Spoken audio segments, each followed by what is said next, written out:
I now give the floor to Her Excellency Kamina Johnson-Smith, Minister for Foreign Affairs and Foreign Trade of Jamaica. Thank you, Mr. President. I extend Jamaica's congratulations on your election to the leadership of this distinguished body. You can be assured of our full commitment to the successful execution of your mandate for the 79th session. I also commend your predecessor, Ambassador Dennis Francis of Trinidad and Tobago, a fellow CARICOM national, for his successful tenure. We, the member states of the United Nations, are all facing the same world of multiple and intersecting challenges. The great difference between us, however, is our capacity to meet, withstand, and recover from the shocks they bring. If there is one realization that we must share, it is that these challenges cannot be solved alone. They can only be addressed through multilateralism, diplomacy, and international cooperation. Mr. President, Jamaica is a small island located in the second most climate vulnerable region in the world. We emerged from a brutal history of slavery and colonization, achieving political independence a mere 62 years ago. Until recently, most of our independent history has been characterized by high levels of poverty, debt, and unemployment. But as we chart a course towards sustainable prosperity, we are determined that these characteristics will not define the Jamaica we bequeath to future generations. Against the odds, Jamaica has been building our resilience. Our macroeconomic fundamentals today are stronger than they have been at any time over the past 50 years. Our credit ratings have been upgraded by international rating agencies, and our fiscal credibility has improved. Jamaica is now an attractive destination for investment. Over the last 10 years, in spite of the pandemic, we have more than halved our debt-to-GDP ratio, significantly reduced our poverty rate, brought unemployment to historic lows, and increased our minimum wage by more than 100%. Our management of the economy has created fiscal space that has allowed us to invest more into social welfare, national security, health, and education. Through our national broadband network project, we have increased internet penetration to 77% and internet user penetration to 85.1%. We're closing our domestic digital divide, providing more and better services online. We've also embarked on Jamaica's largest ever expansion and upgrade of infrastructure, using a mixture of pure budgetary financing and public-private partnerships. Mr. President, these advancements have been hard-won. Our effort has required social, political, and international partnership, measured policy, and strategic management. Even as we acknowledge the sacrifices made to enable our achievements, we recognize that many of our successes can be easily eroded by exogenous shocks, including climate change, which we view as a clear and present danger to humanity. As a small island developing state, Jamaica is severely affected by higher temperatures, warmer seas, sea level rise, and the increased intensity and frequency of natural disasters. Hurricane Beryl, which impacted the Caribbean in July this year, was the earliest Category 5 hurricane on record. Beryl resulted in the dislocation of families and communities, along with significant damage to infrastructure, houses, schools, and farms. Damage was most severe in our agricultural belt, wiping out crops, killing livestock, and triggering knock-on effects on higher food prices and inflation. Our new climate-smart agricultural practices were no match for the hurricane. Her winds took the panels for solar-powered irrigation pumps and flattened 70% of our greenhouses. We experience almost a half of every year in the uncertainty of a hurricane season. Natural and climate-based disasters continue to set back efforts to attain the SDGs and realize sustained inclusive growth and development. We've therefore sought to strengthen our ability to respond to and recover from such disasters through a risk-layered approach to disaster response financing. Jamaica, therefore, has significantly increased resources to our contingency fund and the National Natural Disaster Reserve Fund. We've established the National Disaster Fund, triggered by measured impact on GDP, and become the first small island developing state to independently sponsor a catastrophe bond. Additionally, we participate in the Caribbean Catastrophe Risk Insurance Facility. These mechanisms, however, Mr. President, do not reduce the occurrence of disasters, nor prevent the disruption, dislocation, and destruction that they cause. It bears repeating that no country can combat the effects of climate change on its own. Jamaica, therefore, affirms our unwavering commitment to international cooperation to counter the negative impacts of climate change and to the pursuit of climate justice. We urge the major polluting nations to honor their commitments under the Paris Agreement and to meet their finance obligations. Furthermore, we welcome the adoption of the Antigua and Barbuda Agenda for SIDS, the ABAS, at the 4th International Conference on Small Island Developing States. More particularly, Jamaica endorses the call for a redoubling of international cooperation and action to accelerate mitigation and adaptation. All countries must maintain the target of limiting global temperature increase to 1.5 degrees Celsius through enhanced NDCs based on the principle of common but differentiated responsibilities. Allow me to pause here to congratulate the government of Antigua and Barbuda for successfully hosting the conference. Jamaica calls on the UN and international financial institutions to adopt a new climate finance goal at COP29. We further call for urgent and accelerated mobilization of international action and resources. This includes the full and effective operationalization of the Loss and Damage Fund to address issues of responsiveness and scale that are most critical for SIDS. Mr. President, Jamaica welcomes the adoption of the Multidimensional Vulnerability Index. We call on our development partners, including multilateral development banks and other international financial institutions, to urgently examine the index and commence its use.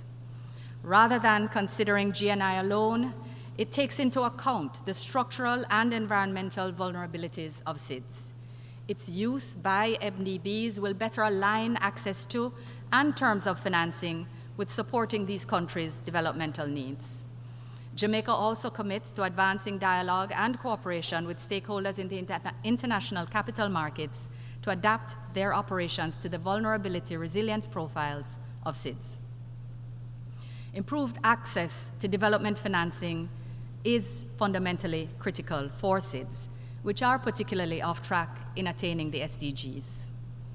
Mr. President, the SDGs were adopted by leaders as a universal clarion call to tackle poverty, ensure peace, and promote prosperity.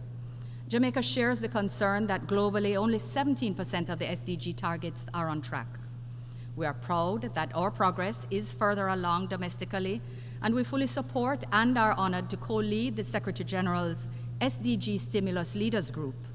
International cooperation is urgently needed to drive sustained efforts to tackle structural and systemic issues that contain access to development finance. Through our collective advocacy, we aim to elevate the global agenda to ensure that no one is left behind. We call upon wealthier countries and the IFIs to partner with developing countries and to redouble their efforts to create and implement innovative strategies to unlock financing and spur investments towards attaining the SDGs. The upcoming 4th International Conference on Financing for Development presents an opportunity to commit to tangible deliverables to address the current financing challenges. These include impactful, practical, and meaningful reform of the international financial architecture, to strengthen the voice and representation of developing countries in international decision-making, and to substantially improve the quantity, accessibility, and affordability of financing for development. Mr. President, this brings me to the Summit of the Future. The adoption of the Pact for the Future, the Declaration on Future Generations, and the Global Digital Compact signaled renewed hope in multilateralism. The consensus demonstrated by our collective resolve to deliver inclusive and durable solutions to current and emerging global challenges brings new hope. With foresight, political will, and joint action, we can deliver a better world for future generations. Jamaica commends the work of Namibia and Germany in their facilitation of the pact, and we were honored to have co-facilitated, together with the Kingdom of the Netherlands, the Declaration on Future Generations. Mr. President, Jamaica believes that in leveraging multilateralism to advance sustainable development, human rights, and international peace and security to deliver results for all the peoples of the world. No country or region should be excluded from the opportunities to attain the SDGs. Jamaica therefore joins the call for the discontinuation of the crippling economic, commercial, and financial embargo against our closest Caribbean neighbor, Cuba. We further call for a cessation of the classification of Cuba as a state sponsor of terrorism. These measures continue to have a devastating impact on the economic and social well-being of the people of Cuba and preclude progress towards their attainment of the SDGs. Mr. President, Jamaica also once again condemns the brutal October 7 attacks in Israel and the devastating counterattacks in the Palestinian territories. The undeniable human crisis and the instability compel all parties to resolve the conflict through dialogue and diplomacy. We commend the United States, Qatar, Jordan, Egypt, and others who are making concerted efforts towards a peaceful resolution. We continue to support the United Nations Security Council Resolution 242 and believe that a two-state solution is the best way to achieve lasting peace between Israel and Palestine. It is in this context that Jamaica has recognized the state of Palestine, and we call for an immediate ceasefire in Gaza and the release of hostages to bring an end to the protracted war and human suffering. Mr. President, much closer to home, Haiti continues to face one of the most challenging periods in its storied history. Rampant gangs are causing chronic instability and unspeakable violence, especially against women and children. Millions of Haitians are facing hunger and dislocation. They need and deserve the unwavering support of the international community to restore peace, security, and democracy, and to address the devastating humanitarian crisis. Jamaica will continue to play its part, including through CARICOM and the Eminent Persons Group, in supporting the political process in Haiti. Significant progress has already been made, particularly since the Kingston talks convened by CARICOM in Jamaica in March of this year. We welcome the installation of the Transitional Presidential Council, the appointment of an interim Prime Minister and ministerial cabinet, and the finalization of the Provisional Electoral Council. The Multinational Security Support Mission is critical to the restoration of peace and security in Haiti. We reiterate our gratitude to the government of Kenya for its leadership of and commitment to the MSS. We're pleased to confirm that on the 12th of September, Jamaica deployed its initial command contingent along with Belize as part of the MSS. We are committed to scaling up our numbers. But we also call on the international community to contribute more personnel and equipment. Restoration of peace and security is critical to the creation of an environment in which free and fair elections can be held.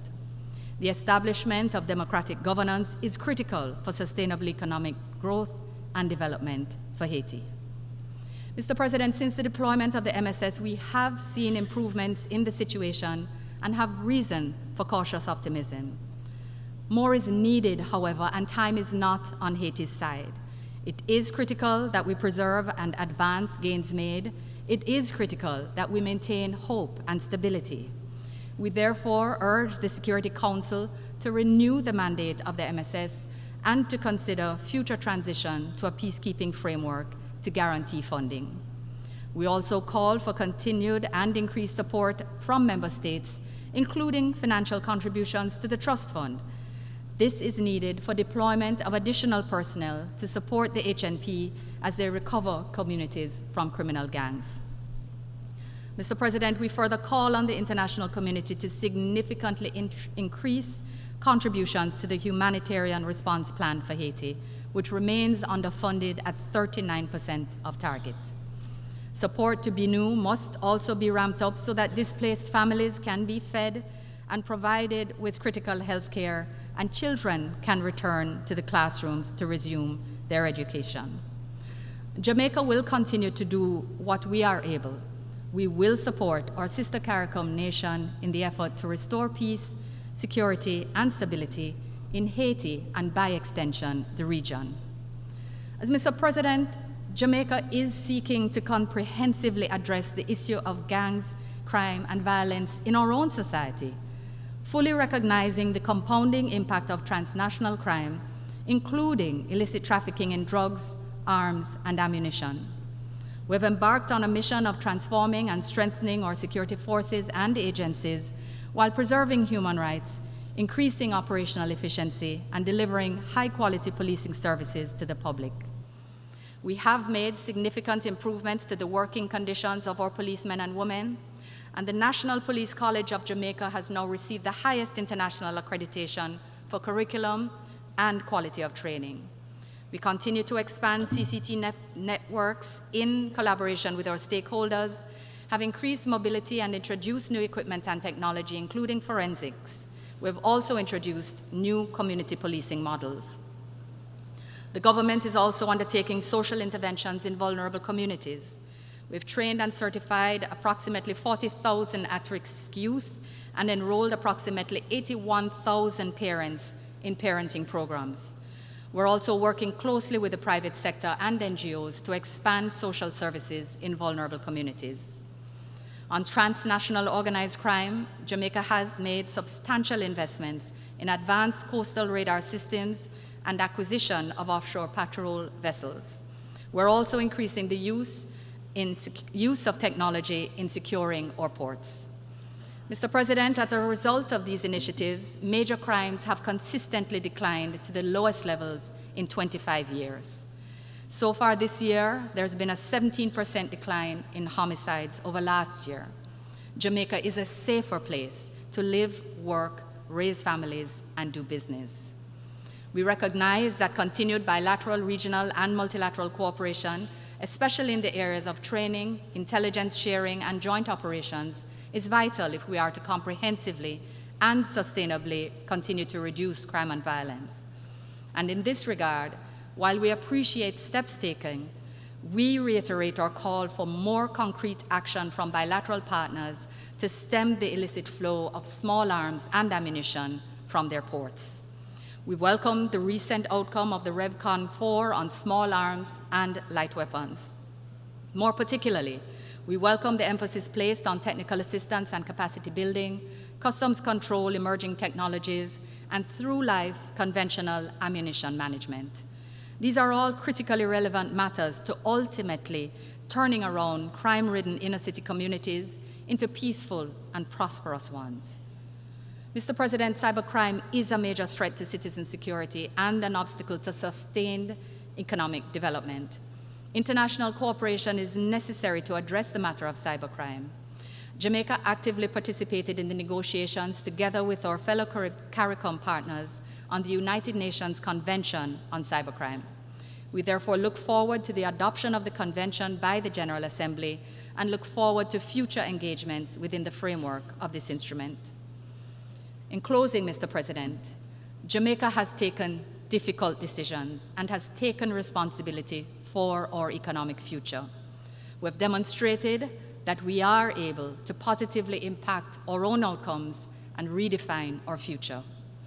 We continue to believe not only in our own resolve, but also in the power of multilateralism and international cooperation to overcome shared global challenges.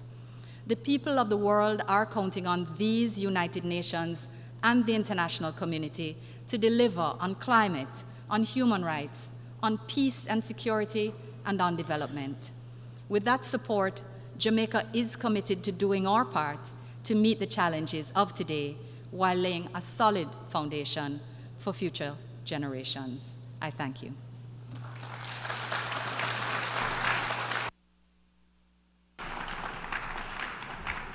I thank the Minister for Foreign Affairs and Foreign Trade of Jamaica.